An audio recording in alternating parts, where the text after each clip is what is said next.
마이크가 나오나요? 네. 소개 너무 잘해주셔서 감사합니다. 제가 또 그 김자 교수님 예전에 처음 이제 그 삼성에 있을 때 뵙고 워낙 그 서킷에 계시는 분들을 평소에 뵀던 것과 다르게 아주 어널리틱하고 이렇게 복잡한 문제를 푸시는 것을 보고 되게 감명을 많이 받았던 기억이 납니다. 소개 감사드리고요. 오늘 발표드릴 주제는 Simple and Effective New Methodologies for the In Vivo and In Vitro Neural Recording Interface 이렇게 이름을 정해봤는데 저희가 최근 들어서 이제 브레인머신 인터페이스를 위한 그 회로를 만들다가 보니까 기존에 이 분야에 너무 많은 연구자들이 좋은 연구들을 많이 해놓고 그리고 이제 거기에 대한 이펙티브한 솔루션들이 많아서 그 길을 답습하기에는 저희가 이렇게 크게 의미 있는 연구를 하기 좀 어렵다고 생각을 해서 조금 뭐 다르게 할 수 있는 방법이 없을까를 좀 많이 고민을 했었습니다. 그래서 그 중에서 간단하지만 또 효율적인 몇 가지 메소돌로지를 소개시켜드릴 수 있는 게 있어서 오늘 준비해봤고요. 작년에 같은 자리에서 저희 또 다른 연구 분야 뭐 파워 컨버터라던가 뭐 PLL이라던가 이런 뭐 센서 인터페이스 앰플리파이어 이런 것들을 좀 한번 소개시켜서 드렸었기 때문에 오늘 조금 다른 주제를 준비를 해봤습니다. 예. 그리고 뭐 간략하게 이제 모티베이션을 설명을 드리면 사실 그 왜 브레인머신 인터페이스를 굳이 만들어야 하느냐 저희가 이제 보고 있는 건 매우 어그레시브하게 인베이시브한 메소돌로지를 보고 있는데 그러니까 그 스컬을 열고 일렉트로드를 그 듀랄 레이어를 통해서 이제 그레이 매터까지 이제 그 일렉트로드를 전극을 받고 이렇게 시그널을 센싱하는 일들을 하는데 왜 그런 일을 해야 되냐라고 이제 모티베이션을 이제 질문을 하시면 뭐 크게 지금까지 얘기할 수 있는 것들은 뉴럴로지컬 디소더들을 이제 연구하고 치료하는 목적 그리고 이에 앞서서는 사실 연구 분야에 있어서는 사실 뉴로사이언스의 모티베이션이 훨씬 강한 건 사실입니다. 정말 뇌가 어떻게 동작하는지를 알고 싶은 그 피어한 사이언티픽한 목적이 크기도 하고요. 그리고 이제 그거에 대한 어플리케이션으로서 많은 사람들이 앓고 있는 그 뉴럴로지컬 디소더를 치료할 수 있는 메소돌로지를 개발할 수 있다. 뭐 스티뮬레이션을 한다든지 어떠한 드러그 릴리즈를 한다든지 할 수 있겠죠. 그리고 이제 그 암퓨티들 그리고 특별히 이제 모터 펑션에 문제가 있으신 분들의 모터 펑션을 리스토레이션 한다거나 또 다른 형태의 머신과 그 브레인의 인터페이스를 만듦으로써 새로운 시장이라던가 연구 분야를 개척할 수 있다는 뭐 이런 것들을 현재 주로 얘기는 하고 있습니다. 그리고 이제 약간의 트렌드를 보여드리면 이제 인비보라고 하면 정말 뇌의 전극을 받고 센싱을 하는 살아있는 그 생명체에서 센싱을 하는 걸 말하죠. 이런 경우에 왼쪽 그래프는 시간에 따라서 그 헤드 스테이지라고 한 거는 이제 임플란티드한 디바이스의 크기를 말합니다. 이 크기가 어떻게 변해왔냐인데 이제 가장 작은 것을 기준으로 보면 시간에 따라서 익스포넨셜하게 작아지고 있습니다. 사실 여기 저 마지막에 있는 게 저희가 한 일인데요. 점점 시간이 지나면서 작아지고 있고요. 반대로 한 헤드 스테이지에서 센싱하고 있는 채널의 개수가 어떻게 변해왔냐 보면 시간이 지나면서 그 y-axis가 로가리트믹 스케일이니까 또다시 익스포넨셜하게 증가하고 있습니다. 최근에 뭐 3,000 채널, 5,000 채널 인비보 시스템들이 나오고 있고요. 그래서 BMI라는 리서치 필드가 최근까지도 그리고 아마도 향후에도 굉장히 빠르게 진보할 수 있는 하고 있는 분야일 수 있다라는 반증이 될 수 있을 것 같습니다. 그리고 이제 간략하게 몇 가지 재미있는 시스템들 혹은 그 모티베이션들을 소개시켜 드리면 일단 그 인비보에서 센싱을 할 때 가장 중요한 게 그 높은 템포럴 스페이셜 레졸루션으로 그러니까 전극을 아주 촘촘하게 박아서 일렉트로드들 간의 이제 간격을 이제 수 마이크로 혹은 10여 마이크로까지 매우 줄이고 그리고 시간적으로도 아주 빠르게 볼테지를 센싱을 해서 대략 한 그 20kHz 정도 샘플링을 할 수 있을 정도로 그러니까 스파이크의 듀레이션이 1ms 정도 되는데 거기 이제 포인트를 10개 정도는 찍을 수 있을 정도로 해서 스파이크의 웨이폼을 측정할 수 있을 정도로 이제 센싱을 하는 것을 목표로 하는데 그렇게 하다 보니까 채널 개수를 늘리기가 굉장히 어렵습니다. 그래서 채널 개수를 늘리는 일을 많은 사람들이 하고 있고요. 뭐 칼텍이라던가 뭐 미시건 혹은 아래쪽에 있는 이제 플렉서블 일렉트로드들 뭐 이런 다양한 일들이 있고요. 최근에는 뭐 뉴럴 더스트라고 해서 일론 머스크가 만든 회사에서 또 3,000 채널의 시스템을 만들어 주기도 했고요. 그런데 이제 여기서 가장 문제가 됐던 것은 뭐였냐면 이게 롱텀 서스테이너블 하지 않다는 거였어요. 그 일렉트로드가 보통 뭐 메탈, 뭐 플래티넘으로 만들거나 혹은 뭐 카본 파이버 이렇게 만들면 얘네들이 상대적으로 브레인에 비해서 더 그 리지드하죠. 근데 그렇기 때문에 이제 브레인은 뭐 이렇게 사람이 움직이다 보면 이렇게 아 죄송합니다. 제가 항상 영어로만 발표를 하다가 단어가 팍팍 떨어지지 않네요. 그 플렉서블한 매러라서 이게 그 스컬에 그러니까 그 두개골에 비해서 상대적인 모션이 다르게 이제 흔들리게 됩니다. 이렇게 되면 이제 무거운 헤드 스테이지는 스컬에 고정이 되어 있는데 브레인은 거기에 상대적으로 움직이니까 뭐 상대적으로 보면 이제 일렉트로드가 브레인을 계속 후벼파는 형태로 이제 움직임을 가지게 되겠죠. 그렇게 되면 그 주변에 이제 그 상처를 만들게 되고 뭐 상처를 만들어서 브레인 티슈에 데미지를 주는 것도 한 가지 문제지만 또 다른 문제는 시그널을 잃어버리게 되거든요. 그럼 더 이상 센싱을 하지 못하게 돼서 이제 리지드한 일렉트로드를 사용하는 경우 이제 여러 사람들이랑 얘기를 해보면 대략 한 수개월 정도까지는 쓸 수도 있으나 그 이유는 좀 어려운 경우가 많다 이런 얘기를 많이 합니다. 거기에 대해서 이제 솔루션으로 나온 게 이 플렉서블 일렉트로드입니다. 그러니까 이제 일렉트로드들이 이제 리지드한 게 아니라 플렉서블 하다 보니까 이제 뇌와 같이 움직이면서 데미지를 최소화할 수 있다는 건데 여기에 또 단점은 여기 뉴럴더스트에서 만든 일렉트로드 시스템인데요. 이 플렉서블 일렉트로드를 만드는 서브스트레이트 역시 플렉서블합니다. 근데 이제 일렉트로드와 칩 간의 인터커넥트가 이제 수천 개의 볼 범핑을 하든 어떤 형태로든 인터커넥션을 만들어줘야 되는데 이 플렉서블 서브스트레이트 위에다가 칩을 본딩하다 보니까 패키지가 페일하는 경우가 굉장히 많고 시간이 지나면 부러지는 경우도 굉장히 많습니다. 그래서 이 패키징 챌린지가 굉장히 크고요. 그래서 이 분야도 아직까지 확실하게 이런 솔루션이 가장 좋다라고 말하기 좀 어렵긴 한데 이제 이런 형태의 연구들이 이루어지고 있습니다. 또 하나는 아까 말씀드린 그 모션 그 마이크로 모션에 의한 시그널을 잃어버린 문제를 해결하기 위해서 또 다른 어프로치가 뭐가 있냐면 아예 그 시스템 하나하나를 아주 작게 만들어서 브레인 위에 프리 플로팅하게 만드는 겁니다. 그래서 아주 작은 이제 압정이나 못처럼 생겨 보이죠. 이런 애들이 그 와이어리스로 파워를 받고 또 데이터를 주고받고 이렇게 해서 셀프 서스테이너블하게 만들어주면 브레인이 움직일 때 같이 움직일 건 아니냐 이렇게 해서 만든 여러 가지 일들이 있고요.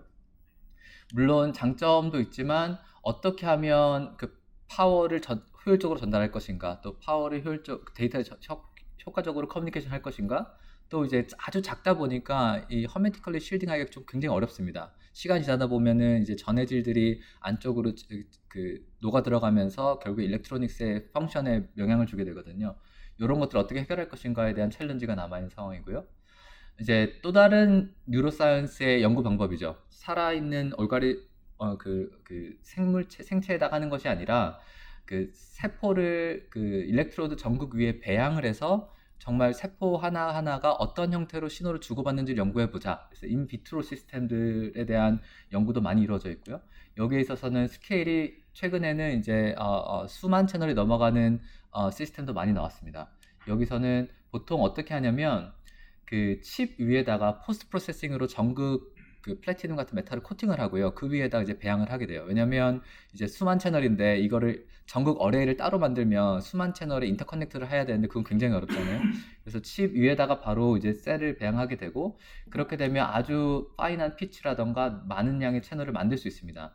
이제 단점이라고 하면 여기 칩 위에 이제 포스트 프로세싱으로 만들어진 메탈이 조금은 코로전의 그러니까 화학적인 반응을 통해서 그 상태가 나빠지는 그런 일들이 종종 일어나기도 하고요. 그리고 연구에 제한이 가해집니다. 이제 결국에는 그 밑에는 칩이 있어야 하니까 예를 들면 뭐 트랜스페런트한 일렉트로드를 사용해가지고 이미징과 일렉트리컬 리코딩을 동시에 해서 이제 멀티모달리티로 세포의 그 동작 방식을 알아낼 수도 있는데 그런 것들을 할 수가 없게 되죠. 그리고 또 스트레쳐블 하거나 플렉서블하지 않기 때문에 그러한 형태의 미케니컬한 포스가 주어졌을 때 세포가 어떻게 변형을 하는지 어떻게 신호를 주고받는지 이런 것도 알아낼 수가 없습니다. 이제 아까 말씀드린 거의 카운터파트로 이렇게 오프칩 MEA 또는 이제 그 헤테로지니어스 MEA 시스템이라고 부르기도 하는데 칩은 따로 있고 이제 일렉트로드는 따로 만드는 거죠.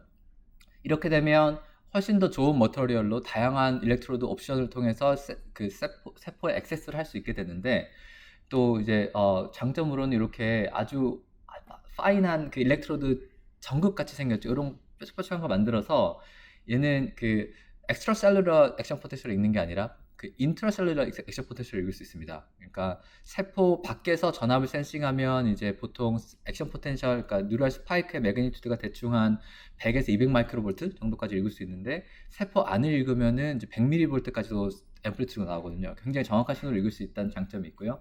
다만 여기서 크리티컬한 바틀렉은 그 인터커넥트입니다. 이게 칩이랑 그 일렉트로드 간에 이제 연결을 해야 되기 때문에 인터커넥트 개수 때문에 채널 개수를 늘리는데 큰 제한이 있고요. 그래서 보통 뭐 64개, 128개 이상의 시스템이 잘 나오진 않고 있습니다. 그래서 이제 아까 말씀드렸던 챌린지들을 조금 요약을 해보면, 인비보에서는 그 시스템의 파워를 줄여서 주변에 있는 티슈의 데미지를, 열소 손상을 주지 않아야 하기 때문에 일렉트로닉 시스템의 파워를 줄여야 되고, 그래서 노이즈 이피션트한 시스템을 만들어야 되는 챌린지가 있고요. 그리고 아주 작게 만들어서 미니멀리 인버시브하게 만들어야 되는 챌린지가 있고, 그리고 어떻게 하면 파워와 데이터를 주고받을 수 있지, 이런 챌린지가 있습니다.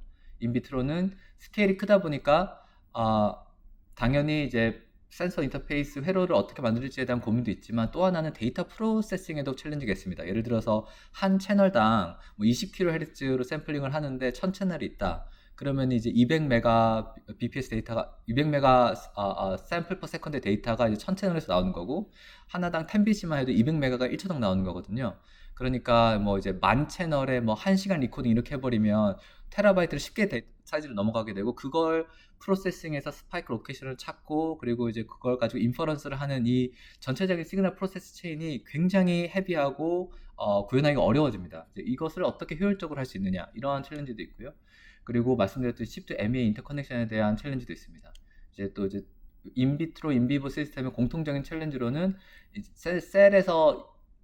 셀에 액세스하고 있는 전극의 임피던스가 주로 이제 수백 킬로옴에서 뭐 메가옴 정도 수준이기 때문에 인풋 임피던스가 굉장히 큰 회로가 필요하고요. 이런 것들을 어떻게 만들 것인가.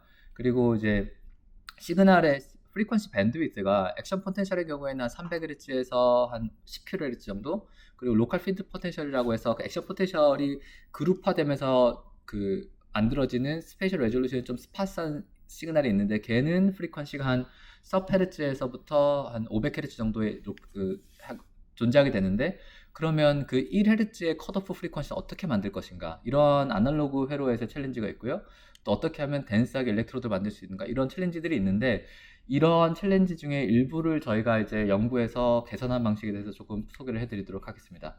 첫 번째는 그 아까 말씀드렸던 large 타임 컨스턴트를 어떻게 만들 것인가의 문제인데, 그 보통 이제 앰프를 만들 때 이렇게 만듭니다. 그 캐패시티블리 커플드 앰프를 만드는데, 그 이유는 인풋 임피던스가 굉장히 커야 되거든요. 저항으로 만들 수는 없고, 그리고 저항으로 만들게 되면 뭐 여기 인풋 저항을 굉장히 크게 만들어야 되는데, 그러면 4KTR 노이즈가 굉장히 크니까 그럴 수가 없어서 다 캐패시티블 커플로 만드는데, 또 캡의 역할이, 중요한 역할이 DC를 자르는 역할이 있습니다. 왜냐면 그 일렉트로드는 일렉트로드와 일렉트로드 라이 사이에서 빌트인 포텐셜이 생기게 돼서, 그 빌트인 포텐셜이 또 시간에 따라서 플럭추에이션 하거든요. 그 50mV, 100mV 생길 수 있는데, 액션 포텐셜의 크기는 뭐 100마이크로밖에 안 되니까 이 50mV짜리 빌트인 포텐셜이 플럭추에이션 해버리면 뭐 아웃풋은 당연히 세츄레이션 되겠죠. 그런 걸 이제 막기 위해서 그 캡을 통해서 DC를 컷을 해야 되는데, DC 컷하고 피드백에도 캡이 DC가 컷돼 있으니까 그 이 앰프의 인풋과 아웃풋의 DC를 정해진 요소가 없습니다. 그러니까 아웃풋 DC는 그 커먼 모드 피드백으로 잡으면 되는데, 인풋의 커먼 모드 인풋의 DC는 못 잡으니까 보통 이제 DC 서버 룹이라고 해서 매우 큰 저항으로 인풋과 아웃풋을 쇼트시키는 그런 회로를 설계하게 되거든요. 그러면 여기에 임피던스가 원래 캡만 있어갖고 캡의 임피던스와 이쪽 캡의 임피던스만 가지고 딱 개인이 C인 나누기 CF로 나오면 좋겠는데, 이 저항 때문에 폴이 하나 생깁니다. 그 폴 때문에 그 DC에서는 개인이 0이 되고, 이거 우리가 원하는 거죠. 그 컷오프 프리퀀시가 이 1/RCF에서 존재하게 되는데, 이 주파수가 1Hz에 있어야 되는 거죠. 그러면 우리가 쓸 수 있는 CF의 값이라는 건 고작해야 뭐 수십 펜토, 뭐 수백 펜토 뭐 이 정도 수준일 텐데, 이때 그 1Hz의 그 컷오프 프리퀀시를 놓기 위해서는 저항값이 뭐 수백 기가홈 혹은 테라오브에 가 있어야 됩니다. 이거를 내가 온칩 저항으로 만들려고 하다 보면 뭐 특정 공정 디펜던트 하겠지만 뭐 수백 수천 밀리미터 스퀘어가 필요하겠죠. 그러면 이제 아주 큰 저항을 놓고 크고 아름답다 이렇게 해야 되는데, 거의 마이크로 컨트롤러 세네 개 사이즈인데 여기 또 2개 필요하잖아요. 2개 넣고 또 뒷단에 또 앰프 있으면 또 넣고, 이제 불가능하겠죠. 그럼 이거 어떻게 프랙티컬하게 할 것인가, 해결할 것인가. 이게 이제 사람들이 쓰고 있는 게 이제 수도 레지스터입니다. 그러니까 말하자면 오픈 리키지를 사용하겠다는 거예요. 2002년도인가요? 2000년도인가 해리스라는 사람이 처음 이제 바이오메디컬 앰플 사용하기 시작했고요. 원리는 간단합니다.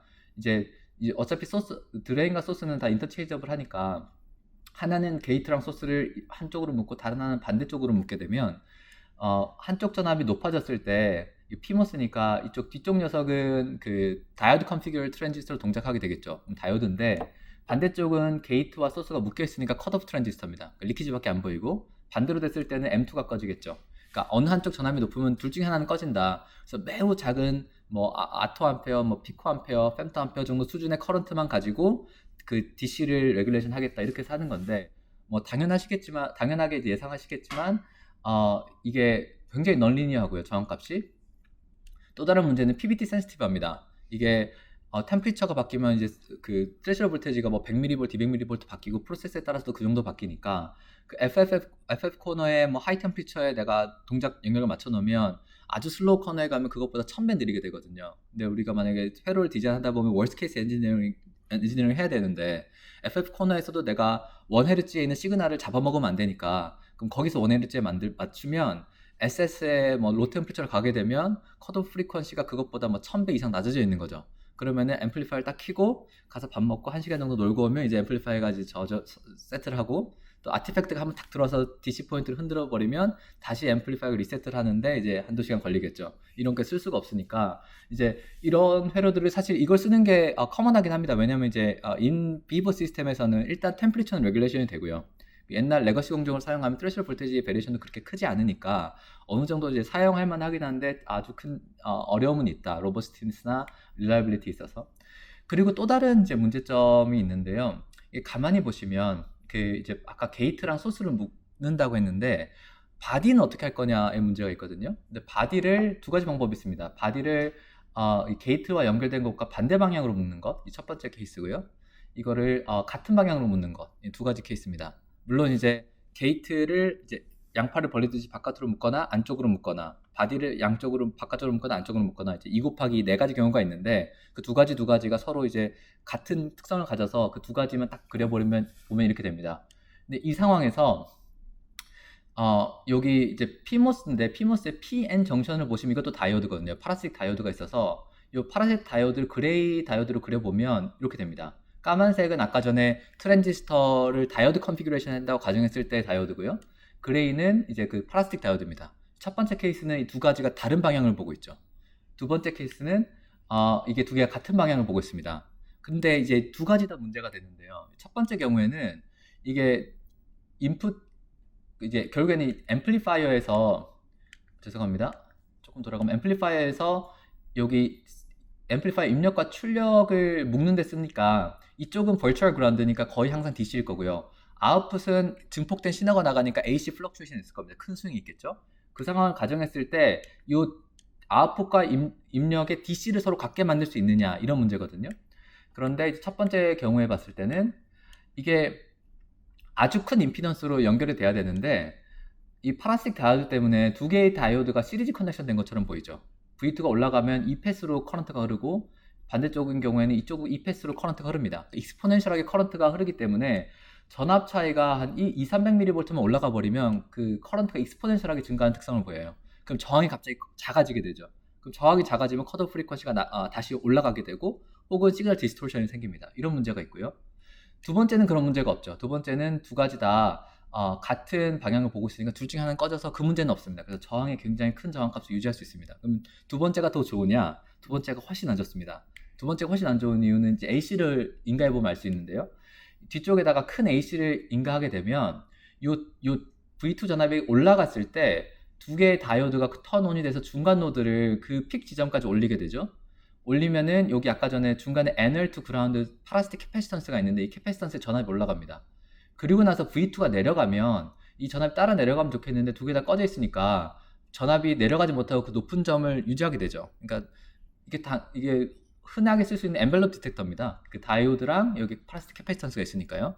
그러면은 요 가운데 지점의 전압은 아웃풋에 엔벨롭 디텍션을 해서 픽 전압을 저장하게 되고요. 그러면은 요 두 개의 오프 다이오드 리키지를 통해서 V1 전압이 올라가게 됩니다. 그 V2의 픽 전압으로요. 그래서 시뮬레이션 결과인데 아웃풋을 이렇게 핑크 색깔로 이제 표시한 거고요. 이 V1 노드 전압을 보게 되면 이 전압이 그 핑크색의 거의 픽 전압까지 올라가서 계속 유지되는 모습을 볼 수 있습니다. 그러니까 이 저항이 DC를 이퀄라이제이션하는 역할을 더 이상 하지 못하죠. 인풋과 아웃풋 DC가 동일해지니까. 그래서 아웃풋 스윙이 커졌을 때는 사용할 수가 없게 됩니다. 그래서 이제 이런 문제가 있으니까 수도 저항을 사용하지 않고 어떤 대안이 있느냐라고 했을 때 첫 번째로 사용하는 게 스위치 캐패시터를 쓰면 되지. 그러니까 스위치 캐패시턴스의 임피던스가 1/CF니까 많이 알고 있으시다시피 캐패시턴스 아주 작게 쓰고 스위칭 프리퀀시 아주 낮게 하면 아주 큰 저항을 만들 수 있겠네. 그래서 이렇게 할 수 있습니다. 근데 문제는 뭐냐면 이제 스위치를 온오프 하면서 차지 인젝션도 있고 클락 피드로도 있으니까 캡을 너무 작게는 쓸 수 없거든요. 그래서 캡을 한 수펜토 정도만 사용을 하면 이게 저항을 1기가로 만들기 위해서는 샘플링 프리퀀시를 대략 수십 헤르츠, 수 헤르츠를 사용해야 됩니다. 그러면 무슨 문제가 생기냐면 아웃풋에는 내가 이렇게 그 AC 시그널이 있는데 뉴럴 스파이크의 앰플리튜드는 수킬로헤르츠도 있거든요. 걔를 내가 수 헤르츠로 섭샘플링 하게 돼요. 그럼 섭샘플링 하는 주파수랑 아웃풋의 시그널의 주파수가 코이런트 해버리면 같은 지점을 계속 동시에 샘플할 수 있거든요. 여기 아래쪽에 보이시는 것처럼요. 그러면은 내가 이 스위치 캐패시턴스로 이퀄라이제이션 하는 전압은 아웃풋의 컨티뉴어스한 웨이폼의 DC가 아니라 샘플한 녀석의 DC랑 이퀄라이제이션 하는 거고, 그러면 샘플한 녀석이 하필이면 우연히 AC 시그널에 같은 지점을 계속 샘플해버리면 서로 다른 DC가 만들어지게 되는 거죠. 그러니까 동작하지 않습니다. 또 다른 문제는 이 녀석이 이제 서브샘플링 프리퀀시로 동작하기 때문에 이 프리퀀시가 시그널 밴드위스 안에 있어요. 그러니까 스위칭 아티팩트들이 시그널 밴드위스 안에 있기 때문에 아웃풋에 SNR을 나쁘게 만듭니다. 이런 단점이 있고요.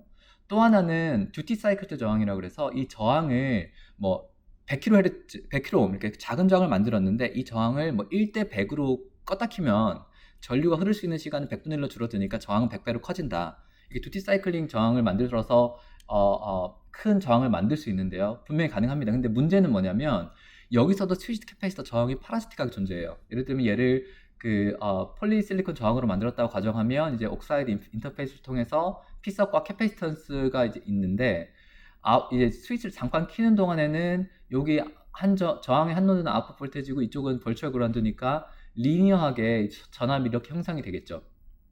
그러면 그 전압에 따라서 파라시틱 캐패시턴스의 차질이 쪼르륵 쌓이게 됩니다. 그리고 나서 스위치를 딱 끄게 되면 거기에 있는 차지들이 다 같이 인풋으로 전달이 되죠. 그래서 이 과정을 통해서 1/CF 저항이 또다시 보이게 되는데 이 파라시틱 캐패시턴스가 여전히 femtoferro 노드고, 그렇기 때문에 스위칭 프리퀀시를 낮춰야 되고, 그럼 아까 전에 말씀드렸던 DC 오프셋이 발생한다거나 스위칭 아티팩트들이 있다거나 이 문제가 여전히 또 존재하게 됩니다. 그래서 이런 문제를 해결하는 한 가지 방법으로 이제 하나는 샘플 앤 에버리지 피드백이라고 하고 또 하나는 멀티레이트 듀티 사이클 리지스터라고 하는데 원리는 똑같습니다. 하나는 미시건에서 나온 일이고 하나는 UICU에서 나온 일인데요. 원리는 여기서 첫 번째 오버샘플링 하는 스위치 캐패시터 저항이나 듀티 사이클 저항을 만듭니다. 이 저항은 내가 원하는 것만큼 크진 않죠. 작은데 여기다가 아주 큰 캡을 로드 캐패시턴스로 붙여서 RC 필터링을 합니다. 그러니까 아웃풋에 AC 플럭추에이션이 있어도 로패스 필터를 거쳐서 거의 DC에 가까운 시그널을 뽑아내고, 그 다음에 섭샘플링 듀티 사이클 저항이나 섭샘플링 스위치 캐패시터로 샘플해서 아주 큰 저항을 만드는 거예요. 이렇게 되면 코이런트 하더라도 거의 AC 컴포넌트가 없으니까 DC를 잘 샘플할 수 있겠죠. 근데 이렇게 하면 문제는 뭐냐면 캡도 매우 큰 캡이 필요하고, 또 하나는 이제 그 앰플리파이어 피드백 패스에 내가 원하지 않던 폴이 하나 존재해가지고 그 스테빌리티에 문제가 생깁니다. 그래서 시그널 트랜스퍼 펑션을 보시면 여기 이렇게 피킹 하나 뜨는 게 보여요. 그럼 여기서 아티팩트들이 이제 크게 들어오게 되겠죠. 이런 문제를 해결하는 방식으로 제 타이틀이 심플 앤 이펙티브 솔루션인데, 듀티 사이클 저항을 만들 때 어떻게 하냐면 하나만 끊지 말고 여러 개로 끊으면 돼요. 어떻게 하냐면 이제 아까 전에 말씀드렸듯이 스위치 온 하는 순간에 저항 이제 그의 전압이 리니어하게 디스트리뷰션 하게 되는데, 그 다음에 이제 나중에 요 밑에 있는 삼각형 에리아에 있는 전체 차지가 인풋 쪽으로 넘어가는 게 문제였잖아요. 근데 이때 끊을 때 중간중간을 다 끊어주게 되면 요 중간중간 노드들은 그 파라시틱 캐패시턴스 간의 차지 쉐어링을 통해서 그 에버리 전압으로 세트를 하게 됩니다. 그러니까 전체 삼각형의 캐리어 차지가 넘어가는 게 아니라 여기 있는 작은 차지만이 여기로 넘어가고 그다음 이 차지가 일로 넘어가고 요 노란색이 초록색으로 넘어가고 그다음에 노란색이 여기 초록색으로 넘어가서 전체 들어온 차지는 노란색 삼각형, 빠져나가는 건 초록색 삼각형. 그래서 전체 전달되는 차지의 양이 대략 8n 제곱배로 작아져요. 그러니까 스위치 캐패시터 저항을 낮출 수가 있습니다. 키울 수가 있습니다. 그래서 원래는 이제 이쪽 뒤에 1/CF가 도미넌트 했는데 그거를 이제 RD, 듀티 사이클 된 저항이 도미넌트 하도록 만들 수 있습니다. 이렇게 만들면 스위칭 프리퀀시를 빠르게 해도 스위치 캐패시터 저항이 크기 때문에 문제가 없고요. 그래서 스위칭 아티팩트들을 하이 프리퀀시로 높이고 그래서 오버 샘플링 하는 피드백을 만들 수 있습니다. 측정 결과인데요. 온도에 따라서 뭐 수백 배 바뀌던 그 컷오프 프리퀀시를 거의 일정하게 맞출 수 있고 PBT에 따라서 변화하는 것도 대략 10여 배 더 좋게 만들 수 있습니다.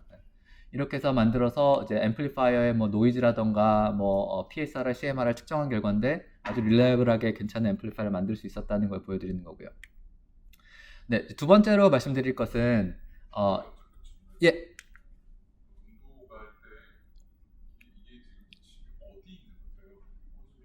네.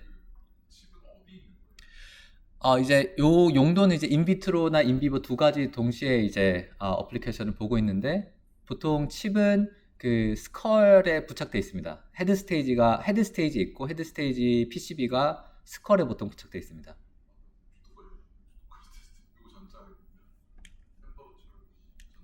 네. 물론 이제 이렇게까지 심각하게 템퍼리처가 변하는 일은 인비보 시스템에서는 발생하지 않는데요. 예를 들면 뭐 인비트로 시스템에서는 내가 사용하고 있는 칩에 셀프 히팅이 있을 수 있거든요. 그 칩과 내가 DSP를 동시에 만들게 되면 이 칩에서 이제 스스로 발열하기 때문에 온도가 뭐 60도, 80도까지 올라갈 수 있고, 예, 그것 때문에 인비트로 시스템 올라갈 수도 있고, 또 이제 다른 어플리케이션 생각을 하게 되면 이 수도 저항이 뉴럴 레코딩에서만 쓰이는 게 아니고 예를 들면 어쿠스틱 센서 인터페이스 이런 데 보면 어쿠스틱 신호도 20Hz까지 시그널이 있기 때문에 거기도 수도 저항을 많이 쓰거든요. 그러니까 센서 인터페이스라든가 여러 가지 어플리케이션에서 사용하는 수도 레지스터를 또 리플레이스 할 수 있는 장점이 있습니다.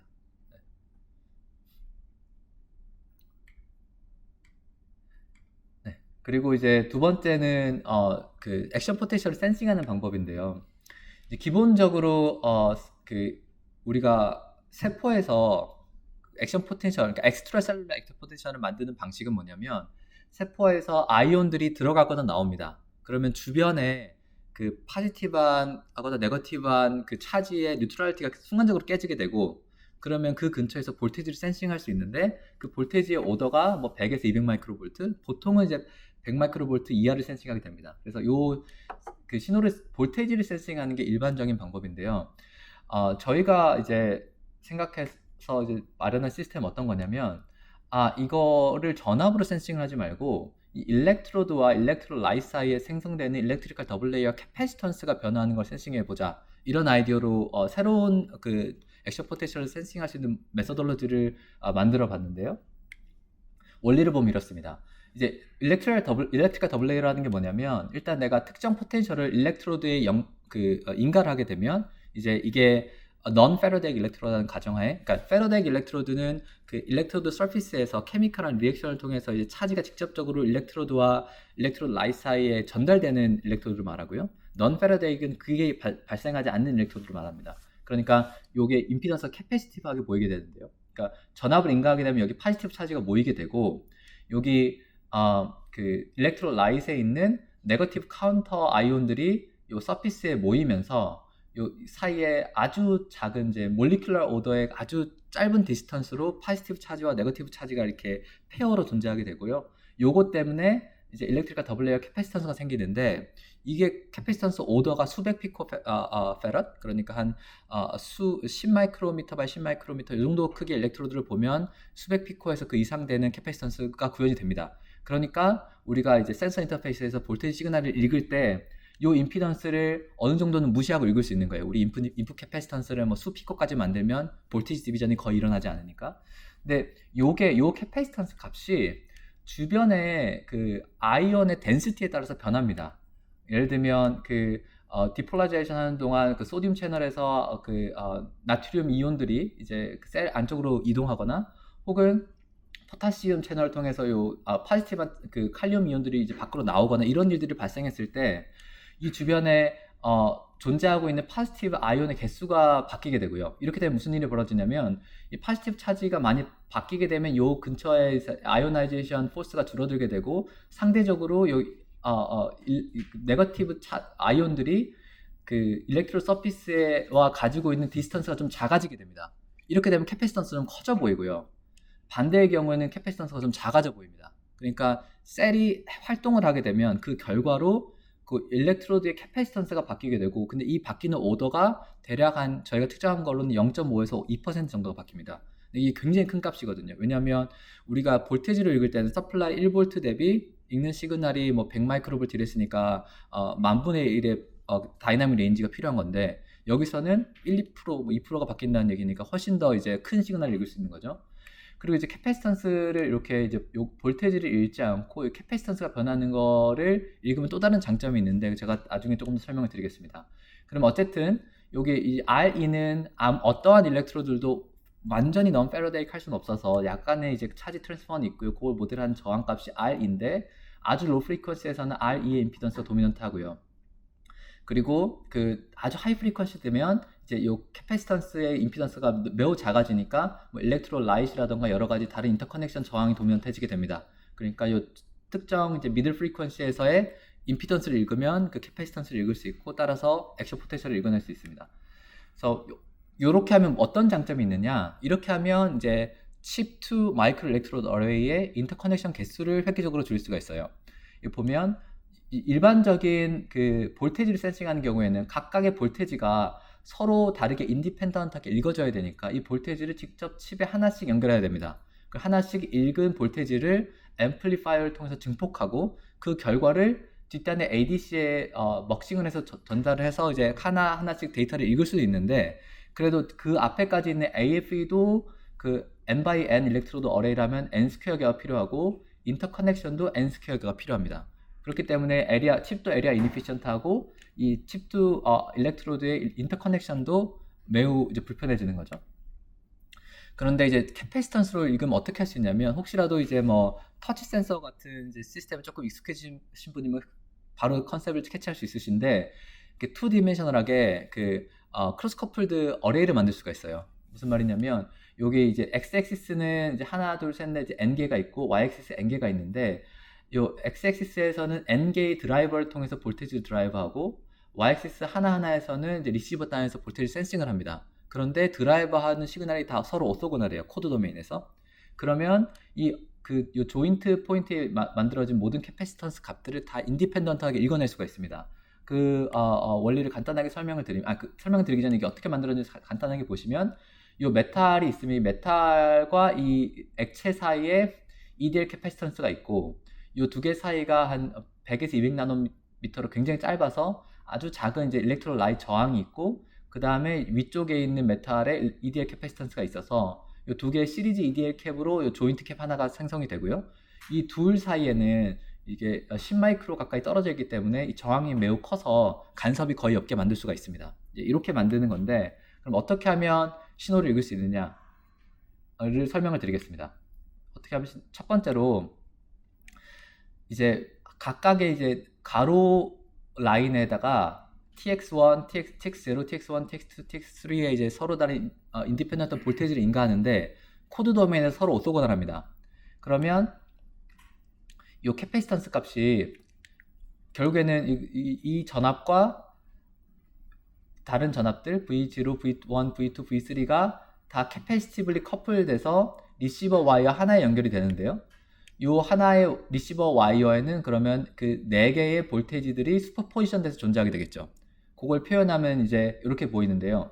하나의 볼테이지 기준으로 보면 C0와 나머지 C1, 2, C3 요 캐패시턴스의 레이시오로 볼테이지 디비전된 결과가 여기 나간다고 볼 수 있겠죠. 그러면 C 토탈, C n번째 캐패시턴스 나누기 C 토탈 그리고 VTX, 내가 시간에 따라서 인가하고 있는 디지털 코드 하나, 이 결과값이 VRX0에 연결되는데 그것이 n개가 서로 슈퍼포지션 돼 있으니까 그거를 i가 0번째부터 3번째까지 더한 시그널, 이게 내가 어콰이어한 볼테이지가 됩니다.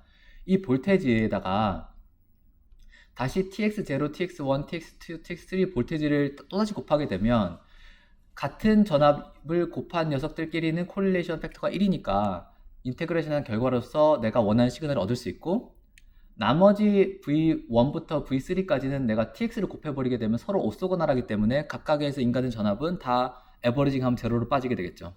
그러면은 이 VDM0, DM1, DM2, DM3는 C0, C1, C2, C3 값을 각각 레프레젠테이션 하게 됩니다. 그러니까 n by n 어레이를 만들면, 구체적인 내용은 또다시 매트릭스 설명을 드리는 건데 똑같은 내용의 반복이니까 굳이 제가 다시 말씀을 드릴 필요는 없을 것 같고요. 이렇게 하게 되면 n by n 어레이, 그러니까 n 스퀘어 개의 인디펜던트 포지션을 2n 개의 인터커넥트만으로 읽을 수 있습니다. 그러니까 1024개를 읽을 때 32개의 와이어, 32개의 와이어, 그쵸? 64개의 와이어만 읽을 수 있는 거죠. 이렇게 해서 이제 코드 도메인 멀티플렉싱을 통해서 1000개의 일렉트로 어레이를 만들고요. 그리고 리시버 하나당 이렇게 32개의 캐패시턴스당 리시버 하나만이 필요하니까, 그러니까 32개의 RNA 체인만 만들면 됩니다. 그러니까 에리아 에피션시도 훨씬 더 좋게 만들 수 있겠죠. 그리고 요건 일렉트로드를 만든 크로스 섹션 뷰랑 이런 것들인데, 이제 구체적인 내용은 뭐 크게 중요하지 않은 것 같고요. 그래서 요걸 만든 칩인데요. 전체 칩은 대략 한 5mm 스퀘어 정도가 되고요.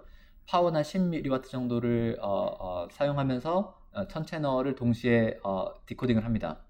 그리고 이제 아까 처음에 말씀드렸던 어널로지, 그러니까 정말 그 오스모랄리티, 그러니까 아이온의 컨센트레이션이 바뀌면 캐패시턴스 값이 바뀌느냐, 이걸 보기 위해서 그 일렉트로라이트 안에서 그 오스모랄리티를 변화하면서 캐패시턴스 값을 측정해 본 겁니다. 그러니까 정말 아이온을 릴리즈하면 캐패시턴스 값이 리니어하게 바뀌는구나를 확인할 수 있었고요. 그리고 나서 이 센서 프로엔드를 만드는데 또 다른 재밌는 점이 하나가 있는데요. 이 코드 도메인에서 내가 시그널을 보내기 때문에 RNA는 이제 뉴럴 액션 포텐셜의 프리퀀시 밴드위스를 직접 읽는 것이 아니라 그 액션 포텐셜 시그널과 코드가 곱해진 시그널을 인풋으로 받습니다. 코드가 예를 들면 뭐 수킬로헤르츠에 가 있으면 시그널이 더 이상 그 100Hz, 뭐 1Hz부터 30Hz 여기에 있는 게 아니라 수십 Hz 도메인으로 프리퀀시를 옮길 수가 있어요. 그러니까 아까 말했던 뭐 라지 타임 커스텀 서킷을 만들고 이런 힘든 일들을 하지 않아도 되겠죠. 그러니까 플리커 노이즈로부터도 프리해질 수 있고요. 다음번에 보시면 이 입력에서 측정된 녀석들을 디모듈레이션 하기 위해서 이 W0, W2 이렇게 코드를 다시 다 곱한 다음에 이제 인플리퍼드 노이즈를 보면, 저희 이제 수도 랜덤 코드의 첫 번째 채널, 이게 warship 코드 첫 번째 채널은 다 1111이거든요. 여기 DC이기 때문에 플리커 노이즈가 보이는데 나머지 모든 채널에서는 플리커 노이즈가 안 보이죠. 왜냐하면 이제 시그널이 하이 프리퀀시로 코드에 믹싱돼서 올라가 있고 그걸 다운 컨버전해서 내가 캐패시턴스를 읽었으니까, 이런 장점이 있고요. 그리고 나서 이제 역시 보시면 인플리퍼드 노이즈가 첫 번째 채널만 그 플리커 때문에 노이즈가 크지만 나머지 모든 채널은 이제 노이즈를 굉장히 이피션트하게 만들 수 있다는 장점도 있습니다. 그리고 이거는 이제 실제로 그 일렉트로드 어레이에다가 그 셀을 컬처해서 측정을 한 건데요. 그래서 보시면 오버레이에서 보면 스파이크가 센싱이 잘 된다, 이런 걸 보여드리는 거고요. 그리고 이건 칼슘 이미징과 일렉트로드 센싱한 그 볼테이지에서 순간적으로 액션 포텐셜이 딱 파이어된 걸 캐치한 녀석들의 맵을 보여드리는 거고요. 또 다른 재미있는 사실은 아까 말씀드렸듯이 바로 옆에 채널에서도 그 인터피어런스가 거의 없이 이제 액션 포텐셜을 읽어낼 수 있습니다. 그 이유가 아까 말씀드렸듯이 그 일렉트로라이트 안에서 아이온들의 모빌리티가 굉장히 낮아가지고 그 10마이크로미터 정도만 되더라도 내가 코드를 뭐 640kHz 이렇게 흔들면 신호가 거의 전달이 안 돼요. 그래서 이제 인디펜던트하게 읽을 수 있습니다. 이제 혹시 여기에 대해서 질문 있으신 분 있으신가요? 네. 네. 네. 네.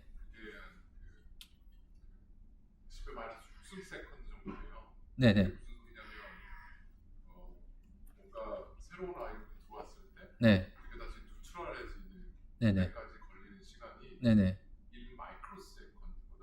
네네. 메가헤르츠. 네.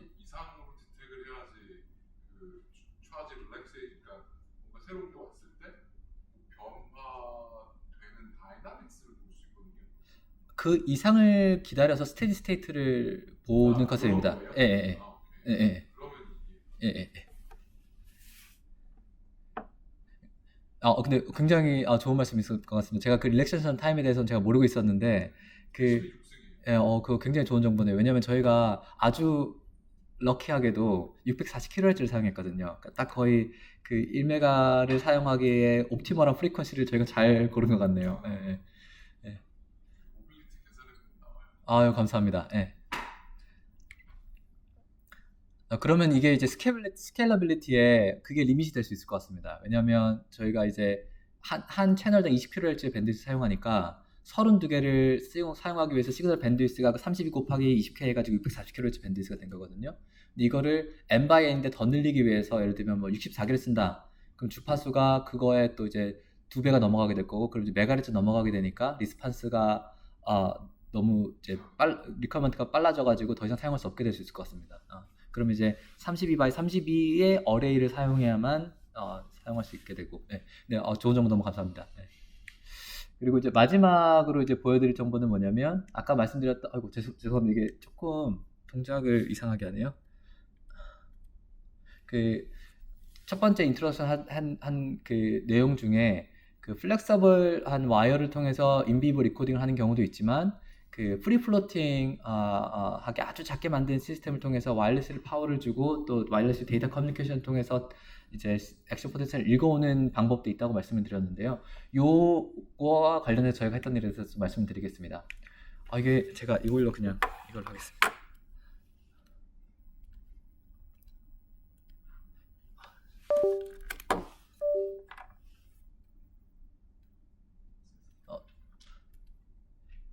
죄송합니다만 이게 화면이 자동으로 좀 넘어가거든요. 아, 제가 그럼 여기서 그냥 간단하게 그런 것 같습니다.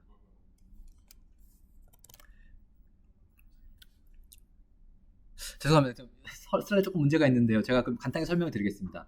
모달리티가 그러니까 파워를 이렇게 아주 작은 디바이스에 줄 수 있는 모달리티가 뭐가 있느냐라고 얘기를 해보면 첫 번째로는 울트라 사운드가 있습니다. 그러니까 울트라 사운드, 그러니까 결국에는 어떠한 형태로 파워를 줄 때 그 파워를 주는 그 모달리티의 웨이블랭스가 디바이스의 사이즈와 컴패러블한 정도는 돼야지 효율적으로 파워를 줄 수 있는 거거든요. 근데 이제 RF로 파워를 주게 되면 디바이스 사이즈가 이제 밀리미터보다 더 작게 되면 이제 밀리미터 웨이브 프리퀀시로 파워를 줘야 되는데 그걸 디텍션 할 수 있는 서킷의 파워가 너무 크거든요. 오버헤드 너무 크거든요. 그러니까 그것은 사용할 수가 없습니다. 그러면은 일렉트리컬리 스몰 안테나를 사용해야 되고, 일렉트리컬리 스몰 안테나라는 거는 이제 웨이브랭스에 비해서 훨씬 작은 안테나 폼팩터를 사용했다는 건데, 그러면 레디에이션 에피션시가 뭐 1%, 0. 몇 프로 이렇게 매우 작아지거든요. 그러니까 그 내가 받아들일 수 있는 파워보다 훨씬 더 작은 에너지를 받아들이게 되고, 그럼 링크 에피션시가 굉장히 작아집니다. 그 문제가 뭐냐면 그렇게 내가 받지 못한 파워는 그냥 뒤쪽에 있는 티슈에 다 흡수되면서 열로 변해요.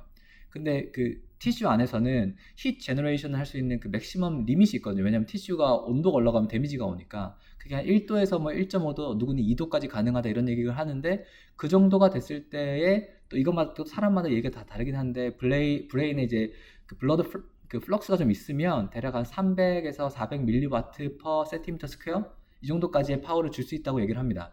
근데 그걸 줄 수 있는데 그 제한 안에서 뭐 1%, 뭐 0.5%밖에 못 쓰면 너무 이제 할 수 있는 일이 줄어들겠죠.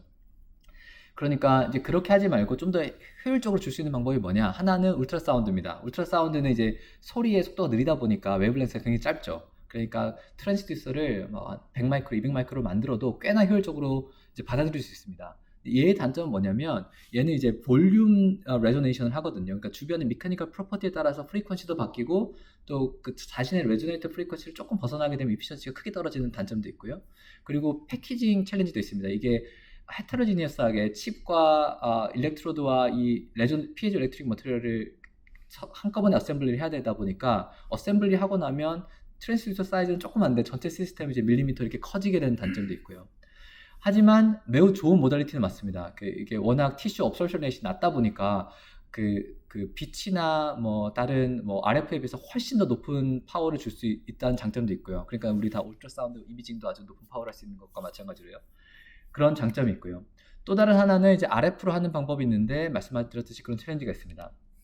저희가 하는 방식은 뭐였냐면 이제 빛을 사용하자는 건데요.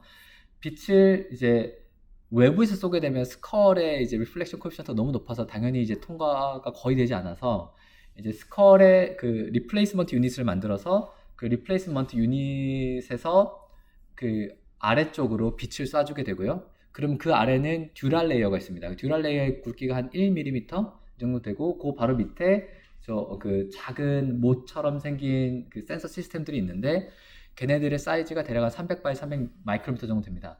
이 정도 되면 듀랄 1mm를 통과하는데 대략 observation rate이 대략 한 40에서 60% 사이 정도 있거든요. 그러니까 저기서 반 정도는 이제 열로 에너지를 잃어버리지만 그 나머지 그 파워는 센서로 전달할 수 있게 되는 거죠. 그럼 거기다가 PV셀을 붙여서 에너지를 하베스팅을 하면 이제 PV셀 에피션시가 한 뭐 30%, 25%, 뭐 21%뭐 이렇게 되면 곱해가지고 대략 한 10%에 가까운 파워는 받을 수 있다는 거죠.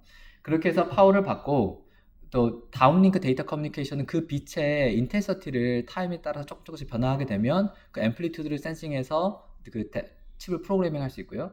그리고 업링크는 칩에다가 마이크로 안테나를 달아서 그 온칩 그냥 스파이럴 인덕터입니다. 요걸 달아서 그 스파이럴 인덕터를 끄고 키면 그러니까 그 양단을 쇼트시키고 오프시키고를 하면 그 임피던스가 이제 리피터에서 봤을 때 달라져요. 그럼 그거를 우리 흔히 스마트 카드에 쓰는 그 백스캐너와 똑같은 메커니즘으로 데이터를 읽어낼 수 있습니다. 이렇게 해서 커뮤니케이션 하자. 이제 이런 시스템을 만드는 목표로 연구를 했고요. 정말 죄송합니다. 보면 이제 그걸 하는데 아주 저희가 중요한 그 메소드로지라고 하나 생각한 게 이제 스파이킹 밴드 파워라는 겁니다.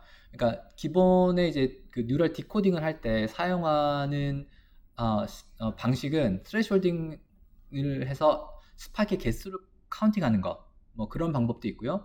조금 더 이제 디코딩 알고리즘을 돌려서, 그러니까 스파이크 소팅을 해서 어떠한 세포끼리의 동일한 세포에서 나온 스파이크끼리를 서로 어셈블을 한 다음에 그들 간의 이제 스파이킹 레이시라던가 앰플리튜드를 통해서 이제 인퍼런스를 하는 뭐 이런 작업들을 많이 하게 되는데 굉장히 파워 소모도 많고 그리고 데이터 커뮤니케이션 오버헤드도 큽니다. 왜냐하면 내가 스파이킹 웨이폼을 프로세싱한 유닛까지 전달해야 되니까 이 칩에서 20kHz로 샘플한 데이터를 뭐 10빗 레졸루션으로 계속 보내줘야 되는 거거든요. 이제 거의 불가능하다고 생각할 수 있는데 그렇게 하지 말고 스파이킹 밴드 파워를 사용하자. 그러니까 스파이킹 밴드 파워는 그러니까 프리퀀시 스펙트럼을 보게 되면 뉴럴 스파이크에 말씀드렸듯이 신호의 도메인이 한 300Hz에서 한 10kHz 정도에 있는데 대부분의 파워가 한 300Hz에서 한 1.5kHz 밴드위스 안에 모여 있습니다.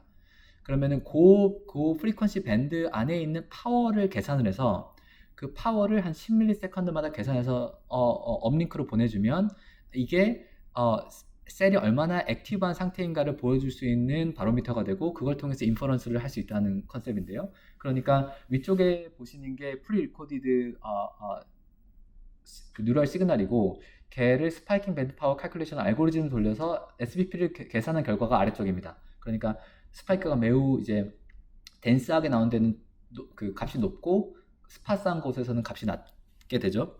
이걸 통해서 그 디코딩을 하게 되면 이게 생각보다 매우 정확하게 핑거 포지션을 디코딩할 수 있더라. 그래서 저희가 본 게 그 예전 그 좀 더 파워 헝그리한 시스템과 그 스파이킹 밴드 파워를 가지고 소팅한 시스템의 그 디코딩한 결과를 비교한 건데요. 대략 포지션의 경우에는 80% 가까이, 벨로시티 경우에는 60% 이상의 콜리레이션 코에피션트를 가지고 디코딩을 할 수 있었습니다. 그래서 이것을 가지고 이제 칩에다가 구현을 하면 그러면 그 시스템의 파워를 훨씬 줄일 수 있다. 그러니까 스파이킹 밴드 파워를 그럼 칩에서 어떻게 계산을 하느냐?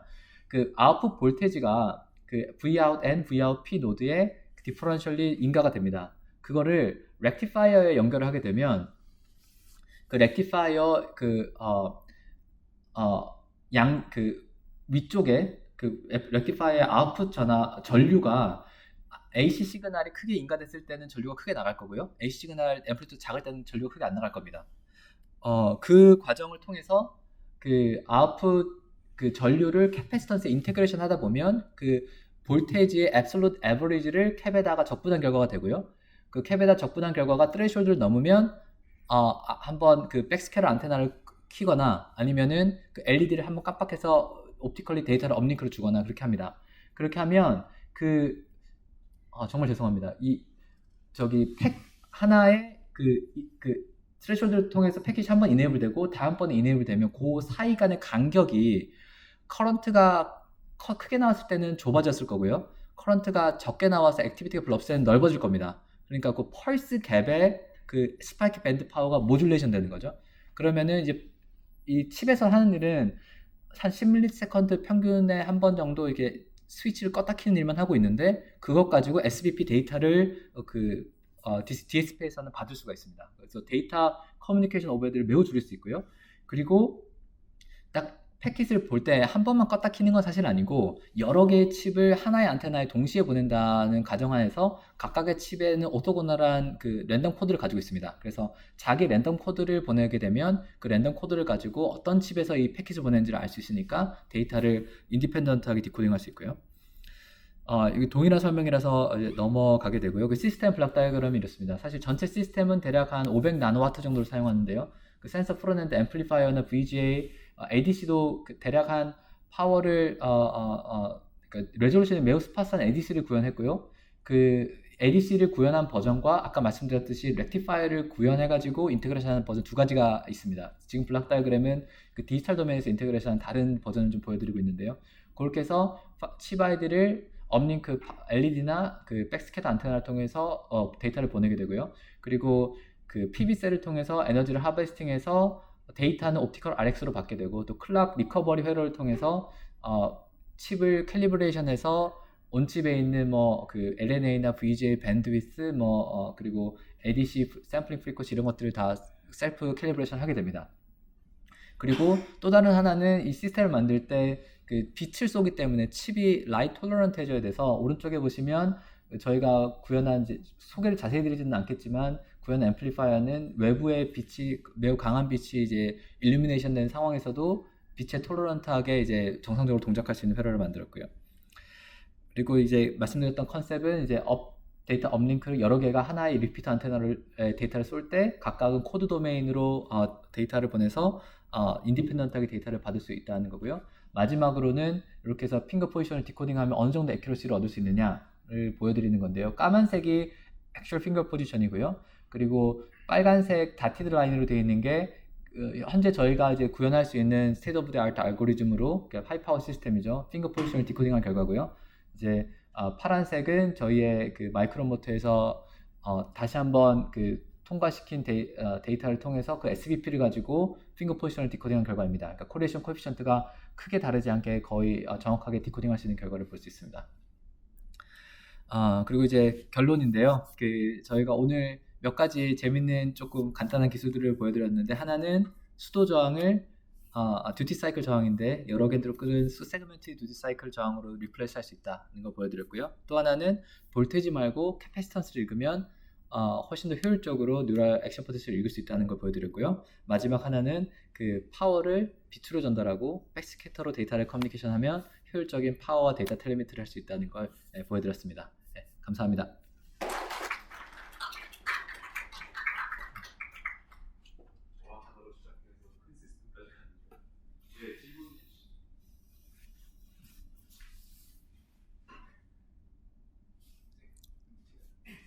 마지막에 보여주신 SPP를 쓰시는 게 결국에는 제가 이게 잘 이해되는지 모르겠지만 그 스파이크 레이스를 어떻게 보면 잘 서킷 디텍트를 하시는 것 같아요. 네, 맞습니다. 그러면은 좀 더 저는 디지털한 사람이니까 디지털적인 입장에서 그 스파이크를 세도 되지 않을까? 그러니까 약간의 아주 간단한 그거 맞습니다. 그게 굉장히 좋은 질문이고 그걸 그렇게 많이 합니다. 근데 그 문제가 뭐냐면 이게 저는 이걸 어떻게 보냐면 소프트하게 스파이킹 레이스를 볼 거냐 하드하게 스파이킹 레이스를 볼 거냐의 차이라고 생각하거든요.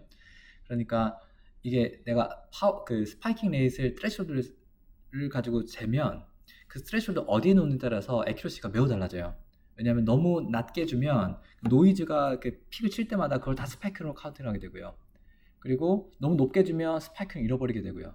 그 중간 어디를 놔야 되는데 그 옵티멈을 찾기가 굉장히 어렵습니다. 그러니까 이거 어디에 놓느냐에 따라서 내가 그 SNR이라고 할 수 있는 그 값이 매우 달라지는 거죠. 근데 스파이킹 밴드 파워는 그 적분대 인테그레이션 평균 값은 변할 수 있으되 액티비티가 없을 때와 있을 때의 다이나믹 레인지는 그냥 유지가 되죠. 그리고 어큐뮬레이션 하다 보니까 아티팩트가 떴을 때 노이즈 하이 프리퀀시 노이즈가 떠가지고 이렇게 한번 스파이크가 탁 뜨고 떨어지는 그런 노이즈들이 그 픽들이 많거든요. 그런 픽들은 앰플리튜드 그 위스가 좁아가지고 그 렉티파이어를 어큐뮬레이션 해봐야 그 값이 매우 작습니다. 근데 트레시홀딩을 카운팅 해버리면 똑같이 1ms짜리 스파이크나 그 뭐 몇백 몇십 마이크로 세컨드짜리 그 아티팩트랑 똑같이 세버리죠. 그래서 저희도 그 트레시홀드 카운팅이랑 두 가지를 비교를 해보면 그 스파이크 밴드파하고 훨씬 더 노이즈 톨러런트하고 조금 더 릴라이블하게 사용할 수 있다. 이런 장점이 있습니다.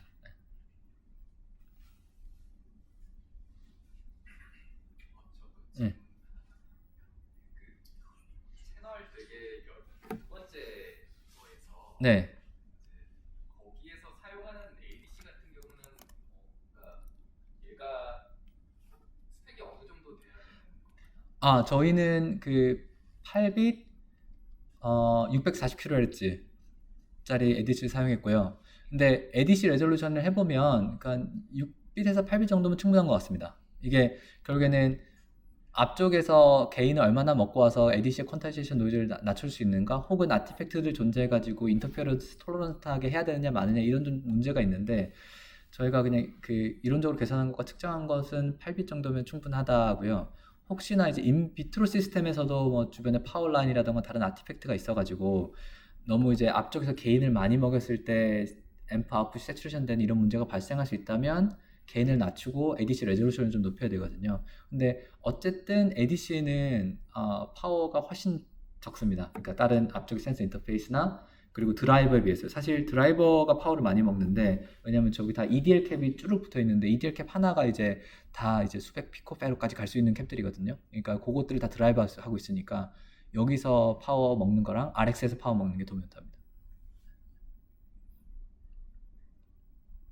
그리고 저기에서 그러니까 네. 저 절대값 C값을 읽어내는 게 중요한 건가요? 아니면 그 PS 그러니까 터치스크린 패널처럼 얼마만큼 변했는지를 얼마만큼 변했는지를 읽는 게 중요합니다. 네. 어차피 이제 그 C 값, 절대값들은 이제 어느 정도 이제 공정의 미스매치라던가 그 일렉트롤 라이트의 상태라던가에 따라서 어느 정도 다 이제 DC 값은 다 그 차이가 나는데, 그 위에서 이제 액션 포텐셜이 딱 발생하면 이렇게 값이 출렁하니까 그 변화 값을 읽는 게 중요합니다. 그리고 마지막으로 하나 질문. 네. 저게 그러니까 신호가 예를 들어서 내가 읽어야 하는 게 네. 그냥 드는 생각이 예를 들어 터치스크린하고 비슷하니까 이런 비교를 해서 네네. 그러니까 이게 센서들이 실제로 데이터 변하는 게 네. 되게 터치스크린 기준으로 생각을 해보면 시간 도메인에서도 그렇고 이 전체 스페이스 상에서도 그렇고 되게 스파르스하게 발생을 하잖아요. 네, 맞습니다. 그러니까 그런 네. 거를 이용을 하면은 좀 더 센싱할 때 에피션트하게 할 수 있을 것 같은데. 스파르시티를 이용하는 아이디어는 굉장히 좋은 아이디어 같고요. 그러니까 저희도 뭐 그거를 구현할 수 있는 방법이 있다면 아주 좋은 연구 디렉션 될 수 있을 것 같습니다. 그러니까 저희는 일단 그 방법까지 찾지를 못하고 컨티뉴어스하게 계속 드라이브하고 컨셉 계속 이제 받고 이렇게 하고 있거든요. 근데 아날로그 단에서 그 스파르시티를 고려해서 할 수 있다면 아주 좋은 방법이 될 수 있을 것 같습니다. 죄송한데 질문 하나만 네. 제가 더 드리자면, 그러니까 사실 왜 이걸 제가 궁금해하지만 저희도 스파이크 소팅을 좀 연구를 해서 논문도 쓰고 해봤는데, 네. 이제 문제가 잘 아시는 것처럼 이미 스탠다드 알고리즘들이 있잖아요. 스파이크 네네네. 소팅을 할수 네. 있는. 근데 너무 헤비하니까 네. 이걸 좀 뭐 딥러닝 기법을 써서 간소화시켜서 해보겠다라고 이야기를 하면 잘 돌아요. 뉴로사이언스 하시는 분들이 전혀 믿질 않고 안 이걸 믿죠. 믿을 수가 없다라고 예, 예. 얘기를 하시는데, 예. 어떻게 보면 지금 하신 것들이 회로적으로 그걸 되게 잘 푸셨지만 예. 어떻게 보면 어프로크시메이션을 더 많이 한 예. 거라고 이제 보여지는데, 예. 이제 아무래도 협업을 좀 많이 해보셨으니까 예. 그 뉴로사이언스 하시는 분들이 요즘에는 이런 거에 대해서 조금 더 잘 받아들이시는지. 아닌 것 같아요. 그 뉴로사이언티스트들은 다 웨이폼을 다 보셔야 되고요. 그러니까 이 스파이크 웨이폼을 직접 볼 수 있어야지 이제 의미 있는 게 가능하다고 생각하시고요.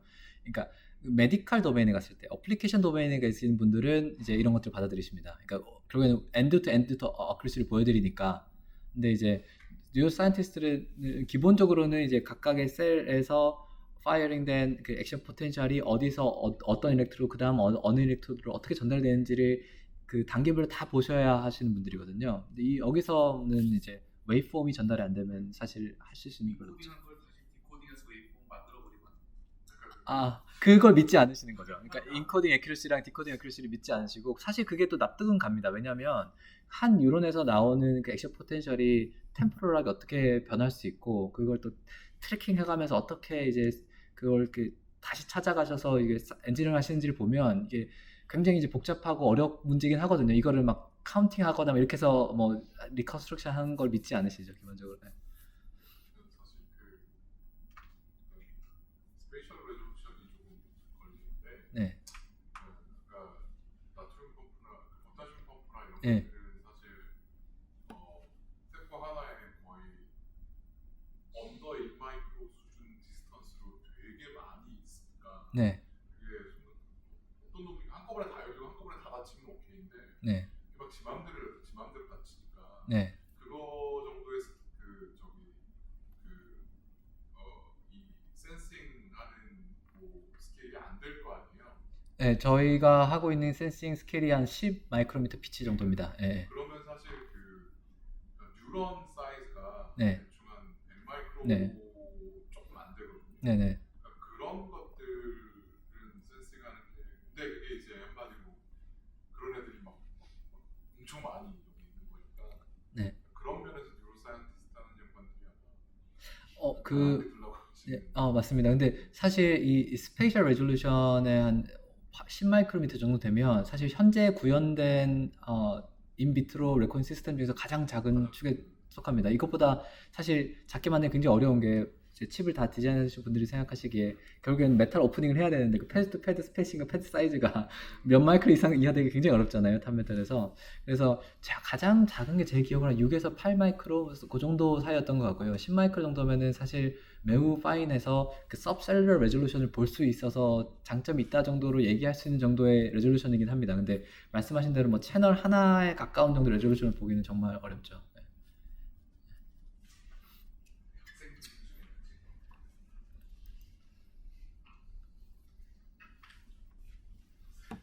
저는 그 마지막에 발표하신 내용이 조금 뭔가 슬라이드도 왔다 갔다 해서 좀 네. 혹시 네. 그 굉장히 복잡한 시스템을 만드셨는데요. 네. 그 마지막에 혹시 전체 실제로 만드신 거에 그 사진이라도 혹시 있나요? 제가 이거 준비는 못했는데 저희가 그 만든 게 예를 들면 이거를 뭐 정확하게 말씀드려야겠네요. 그 채널을 뭐 여러 개 동시에 꼽아가지고 이걸 동시에 그 인비보 리코딩한 결과로 이 결과를 보여드리는 건 아닙니다. 그러니까 뭐냐면 이 한 채널에서 액션 포텐셜을 센싱하거나 그거는 지금 여기 롱 이반스 렛이랑 저기 롱 이반스 렛으로 이제 액션 포텐셜 센싱하고 그걸 SPP 칼큘레이션 데이터랑 그 알고리즘 통해서 칼큘레이션 결과는 다 나와 있고요. 없는 거는 그거를 이제 동시에 다 엔캡슐레이션 해가지고 프리 플로팅하게 놓고 하는 건 아직 구현되지 않았습니다. 근데 저희가 가지고 있는 거는 하나가 엔캡슐레이션 돼서 딱 그 스탠더드하게 있는 것까지 사진은 있는데 제가 그 사진은 오늘 준비는 못했네요. 예. 근데 저희가 여러 가지 피지컬하게도 문제가 있고 어셈블리에도 문제가 있고 뭐 다이 투 다이 본딩에도 문제가 있고 그래서 사실 아직 어셈블리 단계에서 풀어야 될 문제는 많이 있습니다. 굉장히 어려운 시스템 같습니다. 예. 마지막 기회 예.